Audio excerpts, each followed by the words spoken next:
مزید اچھی شاعری اور کہانیوں کے لیے ہمارا چینل سبسکرائب کریں اور بیل آئیکن پر کلک کریں۔ آج بات کرتے ہیں احساس پر۔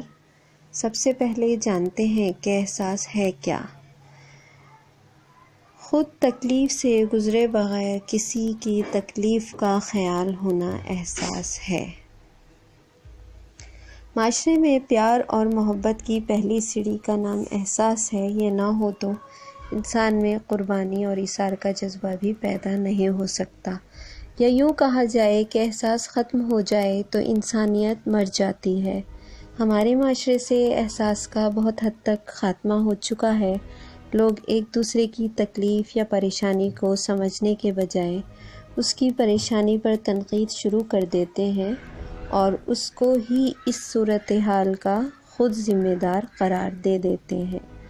مثلاً اگر کوئی بیمار ہے تو لوگ مشورہ دیتے ہیں کہ ڈاکٹر کو دکھاؤ، یہ نہیں سوچتے کہ اتنی عقل تو اس کے پاس بھی ہے۔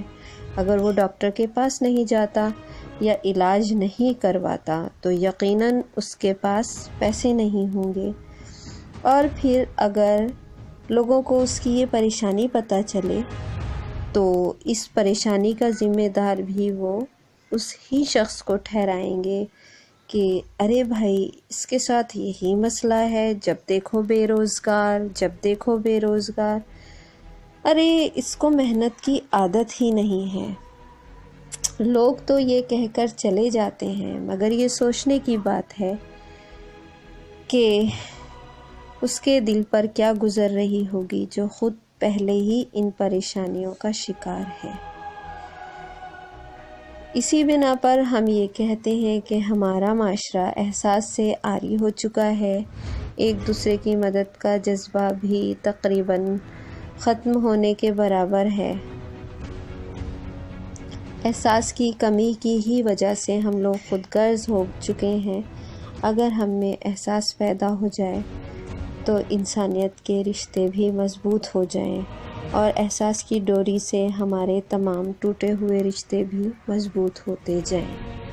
ہماری اخلاقی ذمہ داری ہے کہ ہم اپنے ارد گرد کا جائزہ لیں، اور اگر کسی کو ہماری ضرورت ہے تو اپنی حیثیت کے مطابق اس کی ضرورت پوری کرنے کی کوشش کریں، کیونکہ یہی وہ احساس ہے جو بندوں سے ہو تو اللہ کے قرب سے آشنائی ملتی ہے۔ رشتوں کی حفاظت کیجیے، چاہے رشتے خون کے ہوں یا احساس کے، کیونکہ لوگ مر جائیں تو صبر آ جاتا ہے، لیکن احساس کے مرنے سے معاشرہ مر جاتا ہے۔ ایک بار اس بارے میں ضرور سوچیے۔